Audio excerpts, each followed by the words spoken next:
Welcome to the Birding for Joy podcast, a show about discovering and exploring all the ways birding and wild birds bring joy into our lives. I'm Candi Lynn Fite, your gracious host and joyful birder. If you're curious about learning more about birding for joy, grab your favorite beverage, settle on your perch, and let's get into today's episode. Hello, friends. If you've listened to Birding for Joy before, welcome back. If this is your first time tuning in, I am so happy you're here. Today, I'm thrilled to bring you Birding for Joy's first guest, Pamela Lowell.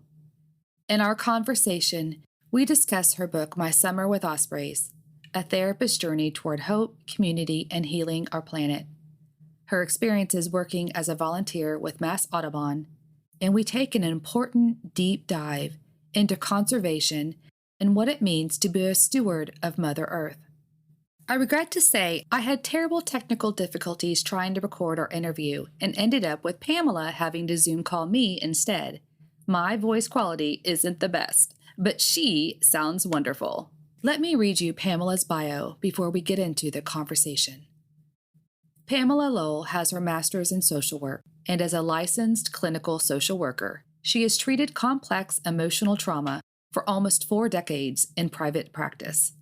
She has also served as a clinical director, consultant, and trainer for not-for-profit agencies.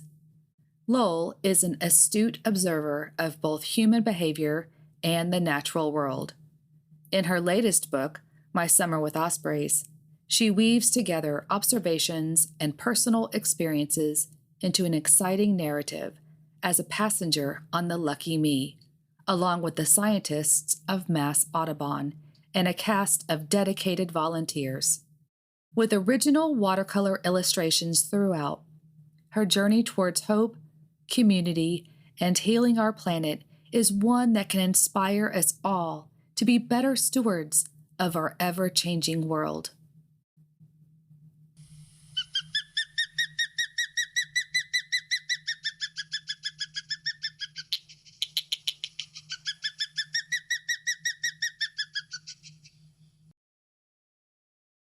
And now let's give a birdie-ful welcome to Pamela Lowell. Hello, Pamela. Hi, Candi. Thank you so much for having me on Birding for Joy. Can I just say that your book, My Summer with Ospreys, A Therapist's Journey Toward Hope, Community, and Healing Our Planet was, if I had to explain it in one word, I would say powerful. Ooh, thank you. Yes. It was incredibly moving and in many ways for me. I kept finding moments where I had to go back and reread them because they were so profound for me that I just had to keep going back. And so I want to read it again. And I know I posed a question in my email to you. Do you have an audio version? I do. It's on Audible. It is not my voice, but it is a woman's voice. And I hate to say, but it's an AI voice. But you know what? It's not bad, and it saved me a bunch of money. So I got it for free from my publisher, and I said, well, if I don't like it, or once I make millions of dollars on the book, which haha will never happen, but I'll do my own because I like my recording voice, but I didn't want to spend a whole lot more money. But it's on Audible. Yep. Okay. You can get it. You can find it there. I do love listening to books on audiobook, and I normally listen to them while I'm driving. And there's a lot of things in your book that I feel like I need to go back and chew on a little bit more and really digest them. I experienced lots of moments of laughter and tears. There were tears.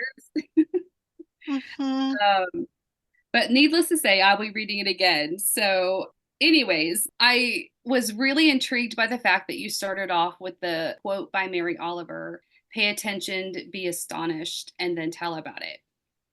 And that is something that, it's one of my favorite quotes. I feel like I try to live my life daily with those 3 things in mind.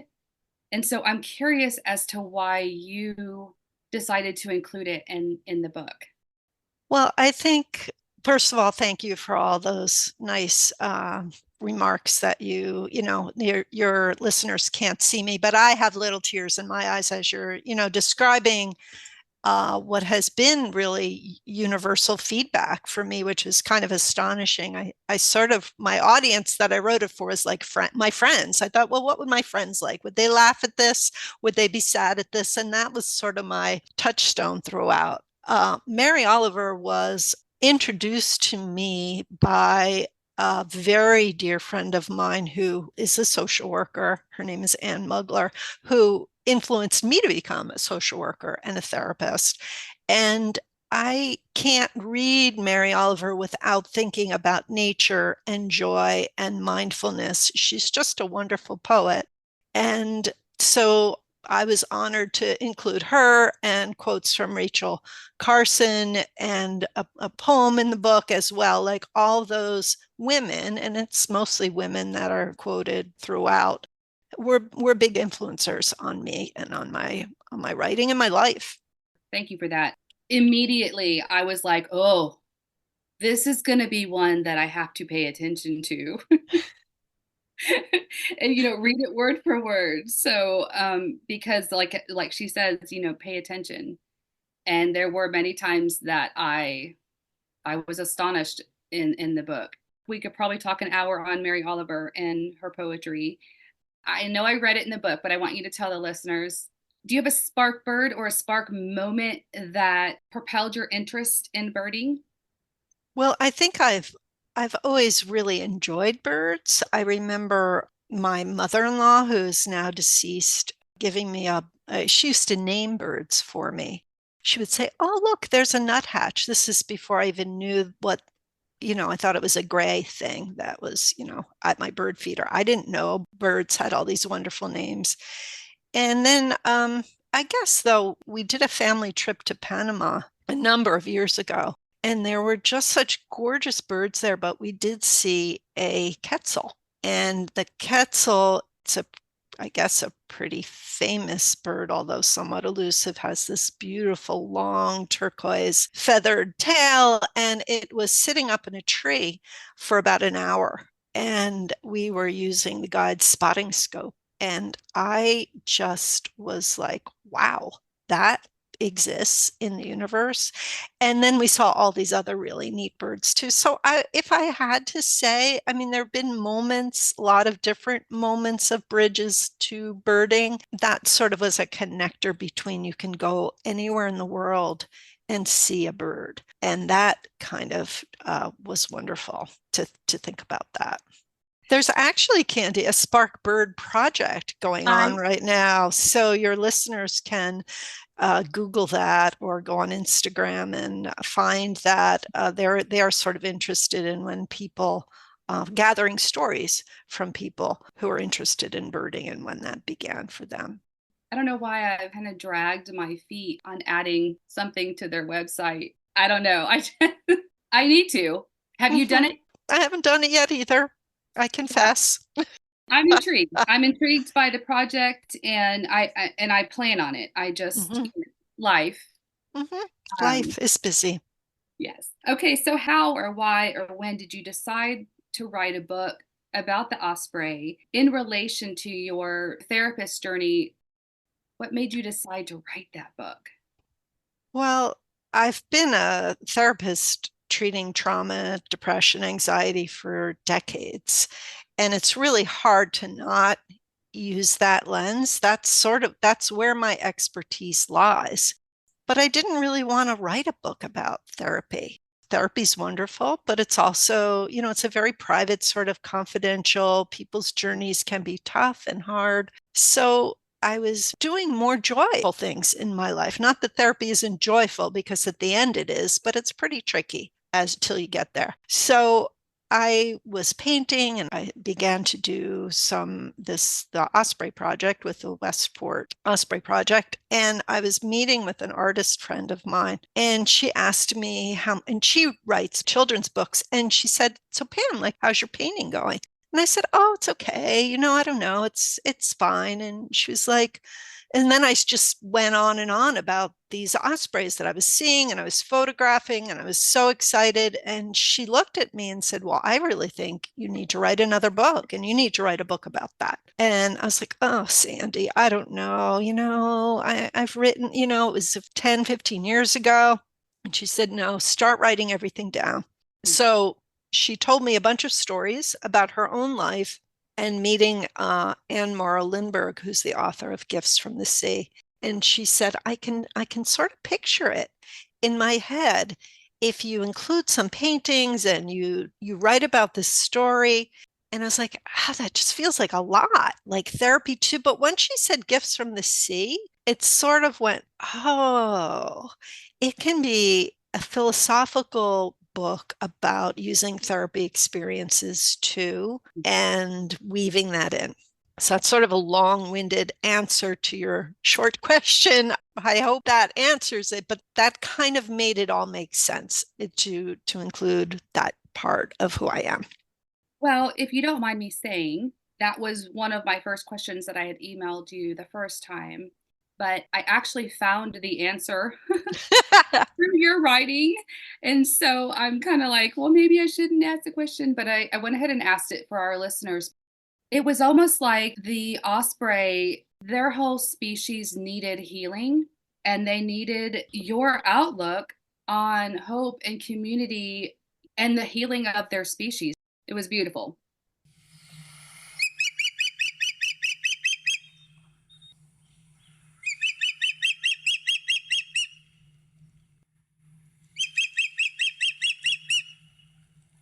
In the book, you tell us readers that you painted the osprey before you began writing. Did they inspire the writing?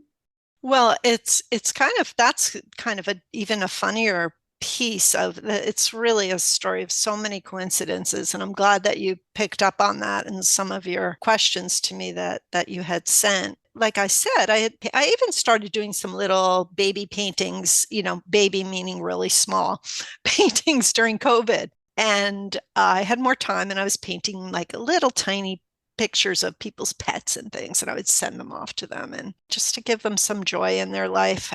Sometimes a bird, I'd ask them what their favorite bird was, and they, oh, thank you for the painting. So that was fun. And then my husband and I did a kayak trip. We launched in a place that has one of the highest concentrations, one of the most dense concentrations of ospreys on the East Coast, which is the Westport River. There are over 100 nests on this river. And we happened to be there during fledging time.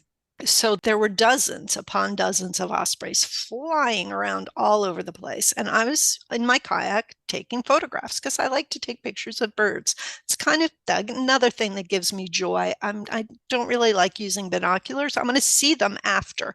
I like to look at them and see the color of their feathers. So that night, though, I was just enthralled. So maybe that's my second spark bird moment, if you want to call it. There's probably multiple people, I think, have multiple times when they just feel that inside, that excitement. And I said, wow, maybe I could paint like big, huge watercolor paintings. And my dream was to donate them to nature organizations. I just thought that would be kind of a fun way to, but was I even good enough? Would people really even want to buy something but I did it anyway. I just kind of took the leap and started painting. And there were a bunch of coincidences that happened. But as I was starting that process, I went into an art gallery in downtown and said, hey, this is what I'm going to start doing. What do you think? And the woman who was sitting behind the desk said, oh, I love ospreys. Like, oh, you do? She's like, yeah, let me show you some photographs. So I thought she was going to show me photographs like my photographs of, far in the distance-ish of platforms and nests. And she showed me a few photographs of these baby osprey chicks. And I was like, what? How did you even get close enough to do that? It was obvious that it was not, it was the view inside the nest of the chicks. And she's like, oh yeah, there's this organization that helps ospreys and you can volunteer. And we monitor them, and you climb up ladders and you count eggs, and I'll like, sign me up. And because I wanted photographs, mostly because I wanted photographs that I thought I could use in my paintings. But it ended up that summer and that experience really and truly changed my life. It changed my entire outlook. And it just has brought me to meeting lots of interesting people like yourself and others, and spreading a nice message of not only helping a species that was on the brink of extinction at one point, they're doing okay now, but on how do we help heal our planet, because that's on a lot of people's minds these days. What are we going to do about that? For sure. That leads us into a really nice segue for in the chapter you visited New Zealand. Oh yeah, And we did. right. Mm-hmm. So, and you wrote about a plan that they had come up with, and they titled it Purge All Pests. And then you also, at the same time, talked about Rachel Carson's Silent Spring. If you can explain to the listeners what Purge All Pests was about and what they were doing. Sure. There are a lot of flightless, well, the kiwi, for example, their national bird does not fly, and they are endangered, and they are eaten by pests like weasels, animals that had been brought over to New Zealand. So New Zealand's idea was, okay, we need to save the kiwi, and we need, to figure out a way to poison all of the little rodents that are eating our kiwi and other flightless birds. I guess there's a couple of them. And I was just kind of astonished because they also have hawks, beautiful hawks soaring over fields that also eat those rodents and eat those other things. And I asked the naturalist, well, what the heck? What about your hawks and all that? And he was like, well, we figured that into the equation. So it sort of felt again, we come up sometimes with these ways to help species, and we're the ones that are determining which ones are okay to live and not. And then, nature figures out a way to sort of upend our efforts at times, or it comes out in a very different way. So I don't know. I just was birding on Wednesday with a woman who was telling me about the owls in her area in Western Mass and sort of north of Boston that are just being decimated by rodenticides. So it's just a really big issue, I think, for all of us. Again, we want to protect nature, but we need to be super careful about how we do it. Yes, I agree. Becoming a really dedicated birder in the last year and a half, it really does. It calls me to think about the environment and conservation. And recently, the Fish and Wildlife Service had done the research and the practice of culling the barred owls because they've moved into the Pacific Northwest area and are outcompeting the spotted owls for food and habitat, because the barred owl is an opportunist when it comes to food. Like, they'll eat anything. So they did this trial where they hired contractors to come in and shoot with shotguns the barred owl. I mean, through the research, they have killed thousands.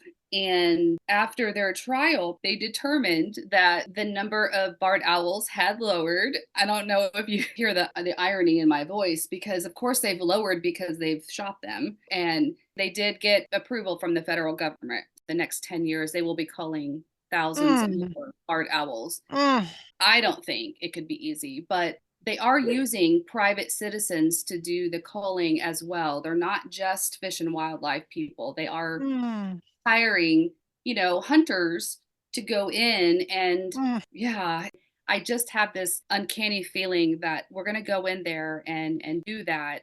There's going to be something that's not going to be a good outcome. I don't know if we humans should be in the position to say that one species should survive over the next. I don't. That's a really hard call. I don't know. When we interfere with Mother Nature, I feel like we are really asking for trouble. Yeah, I would have to agree.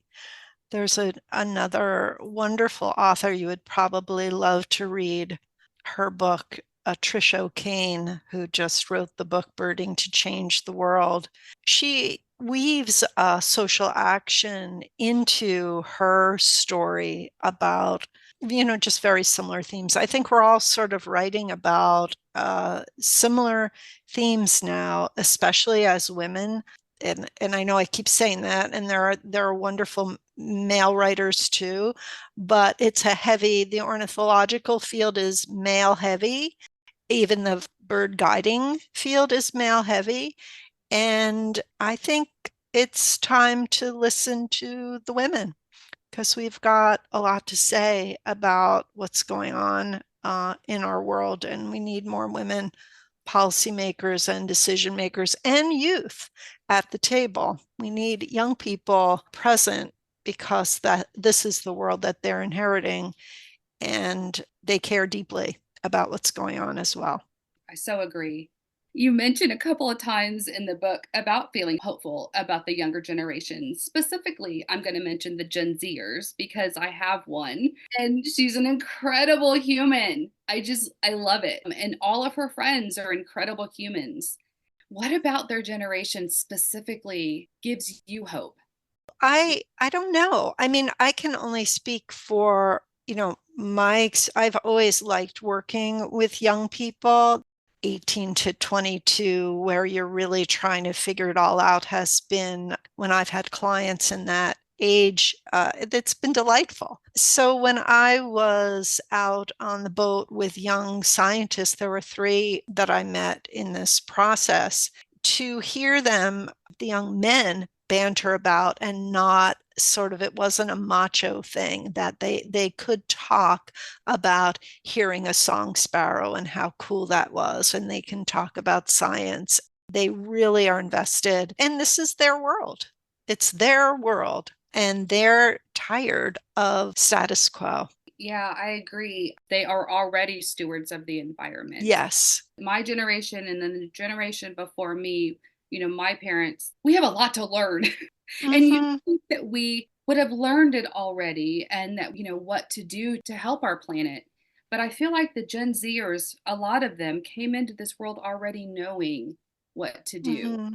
Well, they're very plugged in. The information that they can access Yes. is much greater than Okay. so they're really plugged in to what's going on, and they want to be, for the most part. They really want to access that information and act on it. That's kind of what I see. The older folks that are reading this, please don't rest yet. Please Yeah. please don't just read books and watch Netflix and take care of your grandkids. Just an hour more a week for our planet. We can all do that, I think.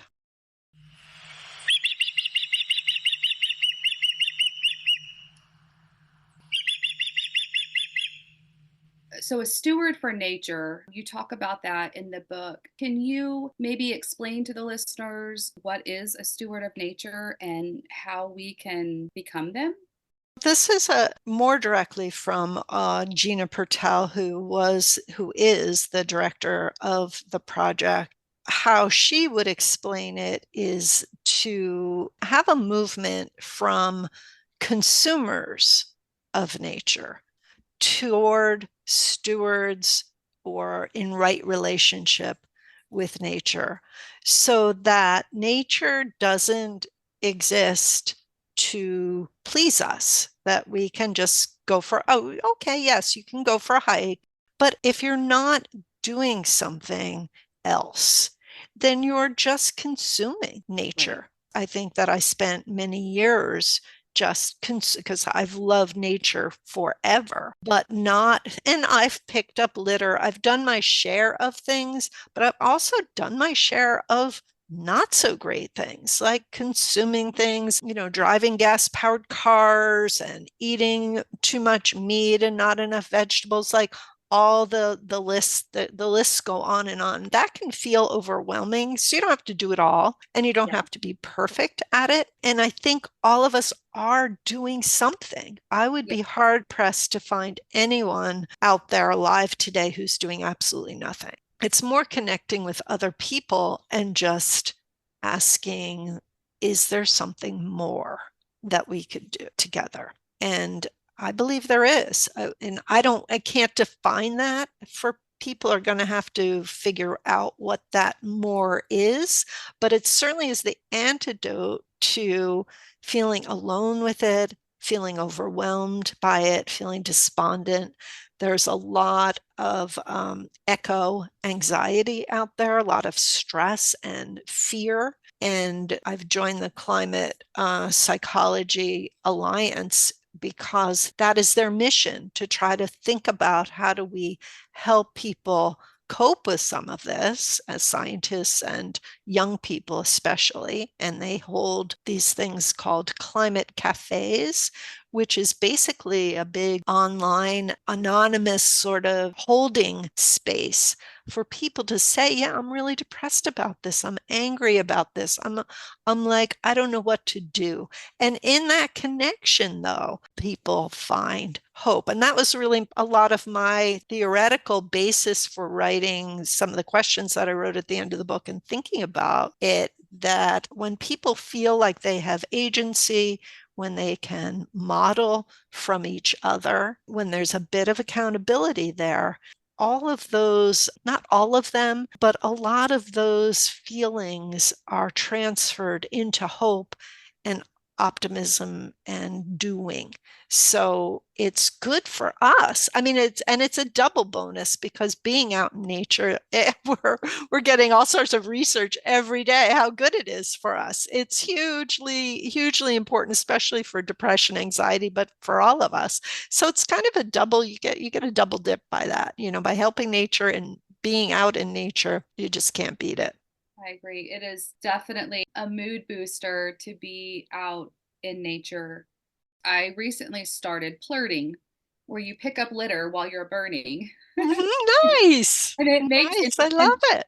Just doing something like that feels really good. And Mm. if everybody did something like that when they were out and about, how much difference would that make? Everyday people need to know that. They need to realize that those things that they're doing are making a difference. Yes. Some people I feel like need to hear that, you are doing a good job.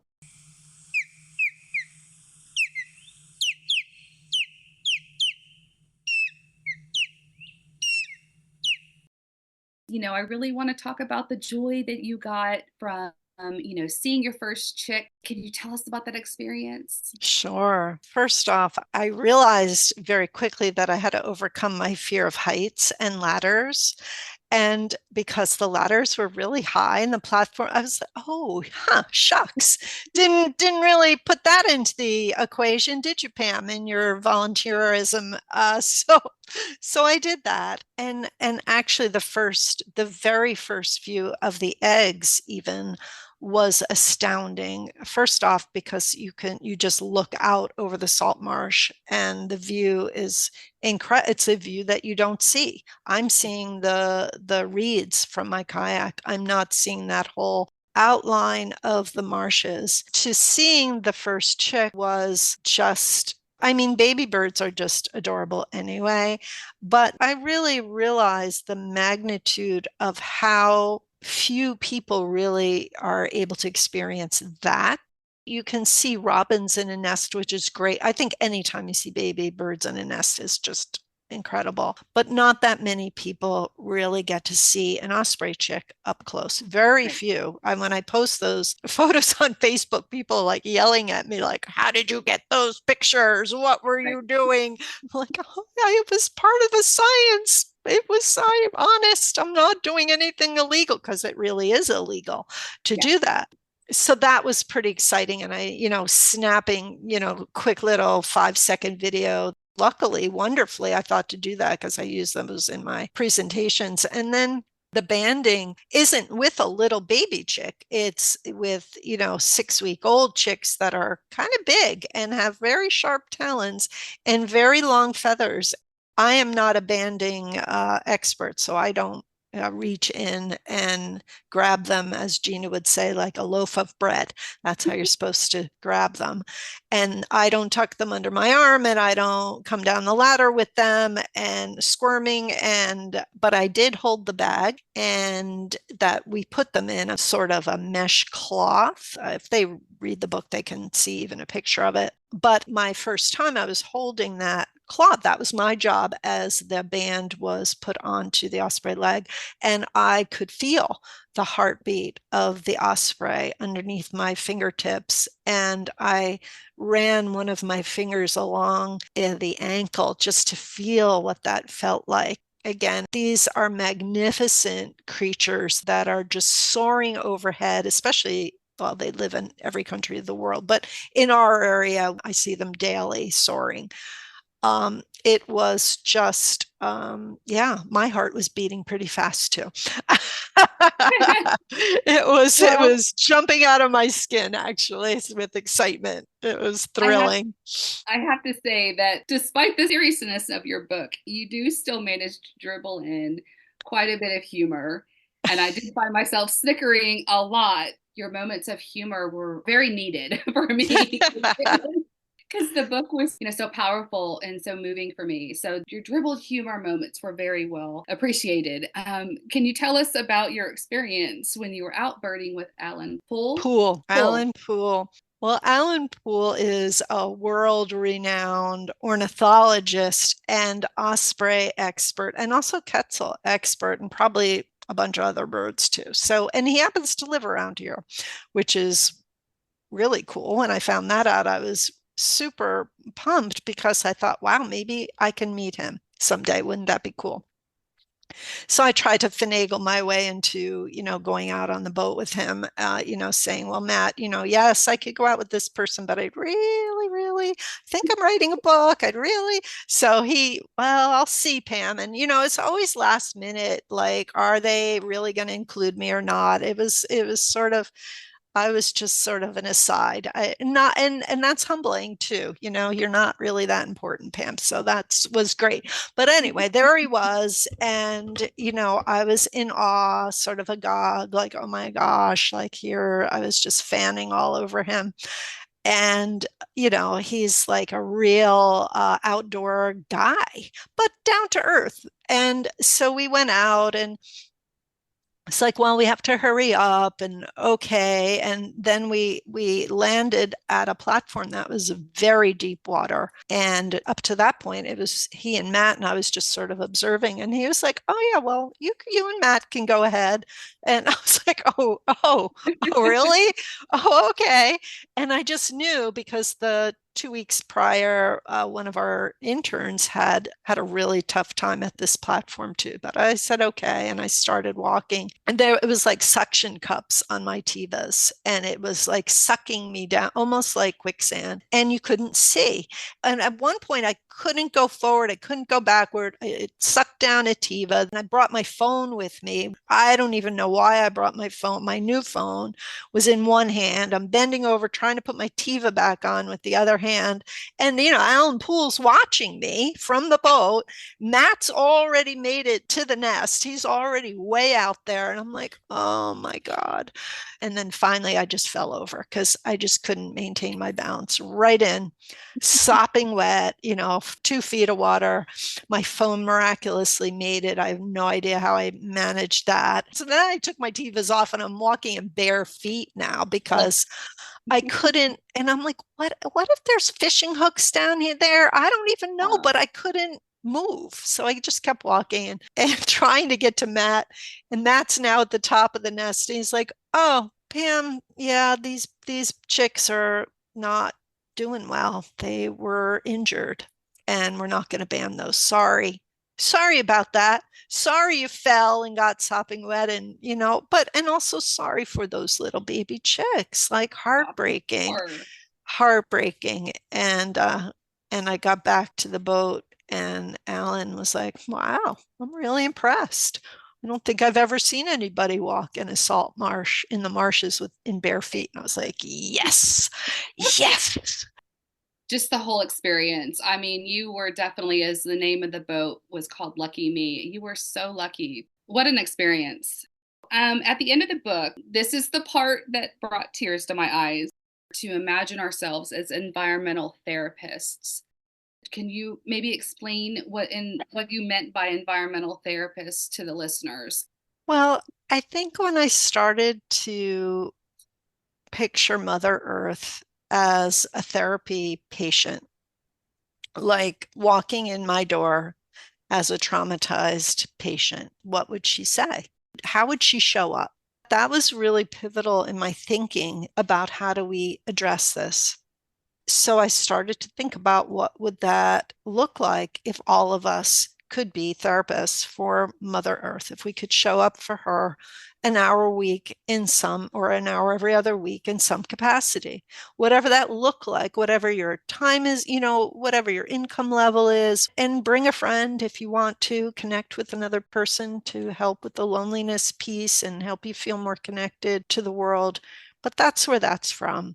I think she needs our help, and I think she's telling us every day why and how she needs it. And I think she's worth it. Just like I think all people who are suffering, I say all the time to my clients, it sounds like you're suffering. You don't have to. We're going to work together to figure out a way so that you don't have to suffer. And that model that I've sort of lived in my practice all my life feels like a good model for the rest of us with her. Thank you for the tears again. Aww. That's amazing. And I read that part 3 times Oh, the thank night you. before last because it was a great way to end the book itself. I'm really excited about, doing more. And I look forward to whatever that brings into my life or who it brings into my life. I thank you for that because it was eye-opening, but also affirming. Um, Mm-hmm. It's just incredible also what people will discover once you start thinking about doing more. How many people are already out there? You don't have to reinvent it. You don't even have to figure it out yourself. You maybe just make a couple phone calls to, your Audubon Society, or, look up environment, whatever in your town. People can email me. They can they go to my website, www.pamelalowell.com. If they need it, they get stuck, I can point them in the right direction, hopefully. well, I thank you so much for being here and being willing to be my guinea pig as my first interview. Oh, You did mention your website just a second ago, but can you tell listeners where else they might be able to find you and where they can find your book? so they can find my book on Amazon or on Audible, Okay. or at my website at www.pamelalowell.com, and they can, see some paintings and learn a little bit more about me, or if they want me to come speak in their area. I'm speaking all over probably won't be till next year. I am like, woo, very busy this summer, but next year, I'll go. If they want me, I'll go, because even if it's just on Zoom, I'll go because it's an important message, and I love meeting them. It's so fun. It's really fun. Yeah, I've heard you on a lot of podcasts, and every time I see your name pop up, I'm like, click, play next, play next. Oh, And oh, so I love thanks. that you're getting out there and you're spreading the word and people are reading your book, because I feel like I'm not going to be the only person who has been affected this way Oh, by thank you your so book. much, Candi. It So, really was a joy to be yeah. on Birding for Joy. Thank you for having me. It was a wonderful conversation, and come see the Ospreys. Thanks, Pamela. Thank you.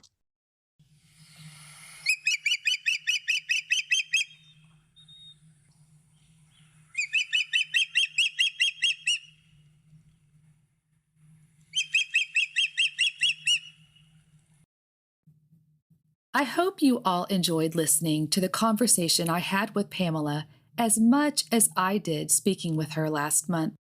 If you are interested in learning more about Pamela or her book, My Summer with Ospreys, I will put links in the show notes. I will also include a link to the Climate Psychology Alliance's website, where you can learn more information about the climate cafes Pamela shared. On their website, it states, "A climate cafe listening circle is a simple, hospitable, empathetic space where fears and uncertainties about our climate and ecological crisis can be safely expressed." Well, thank you so much for joining me today. I will be back next Thursday with a brand new episode. Until then, I wish you well and lots of joyful birding, my friends. If you are enjoying the Birding for Joy podcast, I would greatly appreciate it if you would subscribe to the show. Subscribing and tuning in to the episodes lets the algorithm on each platform know the podcast is providing you worthwhile content. It also helps ensure the success of the show. Remember, the absolute best way to support your favorite podcast is by word of mouth. So make sure to share Birding for Joy with others who might enjoy listening. That way we continue to build a joyful birding community. As always, thank you for tuning in and stay chirpy, my friends.